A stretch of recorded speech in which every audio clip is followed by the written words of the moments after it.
Plumbers are usually not at the top of the guest list of those invited to the World Economic Forum in the secluded, ritzy little alpine town of Davos, Switzerland, where the world's elite leaders gather. So when authorities saw a couple of them hanging out ahead of the forum, they did a little investigating. And according to a new report, Swiss police say they suspected two men who claimed they were Davos plumbers of actually being Russian spies. Authorities suggest that two Russian men who were posing as tradesmen this summer in order to perhaps bug world leaders and the hotels that all of them stay at were in fact Russian spies. All right, that's it. Andrey Kostin is known as Russian President Vladimir Putin's banker, but as the CEO of VTB Bank, for years he's been one of the busiest business figures at the global forum, even as his bank enters its fifth year on the U.S. sanctions list. Andrey Kostin joins us now from Davos. Andrey, good to see you. Let me begin with life and business under U.S. sanctions. It's been half a decade now. How has your bank adjusted compared to the first year of U.S. sanctions? Well, you see, we've been developing over those 6 years, and I think we're doing quite well. Last year we made the good profit. Return on equity is nearly 13%, so we are doing reasonably well. Of course, sanctions do not help. We could do much better without sanctions, so nobody likes sanctions, but we have to cope with this somehow. Well, you yourself were placed on a list of Russian individuals who have been sanctioned. Which leaders? Because I remember you telling me certain leaders, some U.S. leaders, would not a couple of years ago meet with you. Which ones still won't meet with you in Davos because of that status?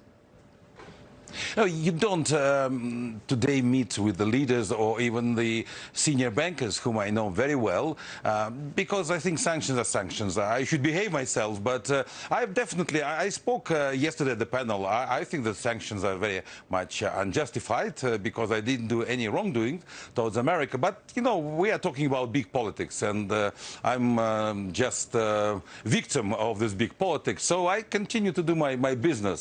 So unfortunately, cannot travel to America, but maybe one day will come.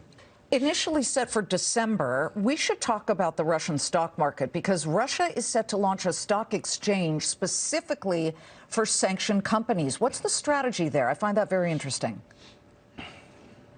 No, you know, in general, Russian stocks were doing very well. I think the stock market increased by more than 1/3 last year. Well, but again, talking about sanctions, the special stock exchange were not part of this. But yes, it's mainly for the companies which cannot be listed anywhere else. And I think that's we have to find ways how to deal with this, and that's why we are trying to deal less with dollar, for example, and the same about the stock exchange. Those companies who cannot be listed even in Moscow, they will have a special facility for this. You know, Russia is very much on a fossil fuel economy, whether it's natural gas on the pipelines with Europe or outright crude oil. Davos, the big discussion there is about sustainable energy and cleaning up the world so that we don't face climate change. How do Russians view that? You know, definitely fossil fuel will be extracted and used, and look at the automobiles everywhere, from China and India. You just mentioned the automobiles. Is anybody in Russia, a lot of people driving electric cars or hybrids? Are they popular? I like electric. I personally drive.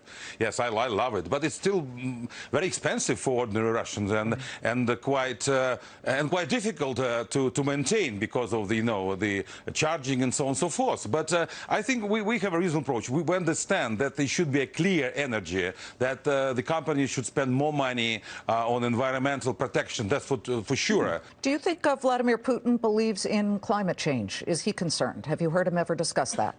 Not me personally, but he went to Paris and signed the agreement, so I think he cares about the environment. Let's keep on the President Putin track here. Your bank is part-owned by the government.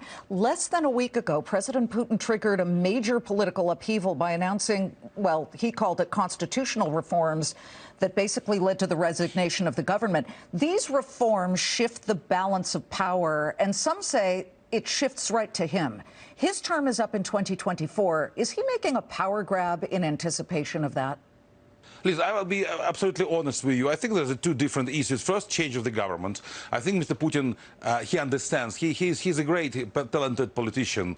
I think he has a feeling that the public, Russian people, the society needs some further, dynamic moves, and that's why he decided for a drastic change of the government. That the 50% of the ministers were changed, and the new prime minister came very, I would say, technological guy, digital person, and very energetic. So we can expect that things start to move quicker from the point of view of management economy. The second, of course, extremely important issue is constitutional changes. I am unfortunately not a constitutional lawyer. I still cannot judge who has more power, who has less. But yes, there will be, as I understand, the president will have less power. The state council and the parliament will have more.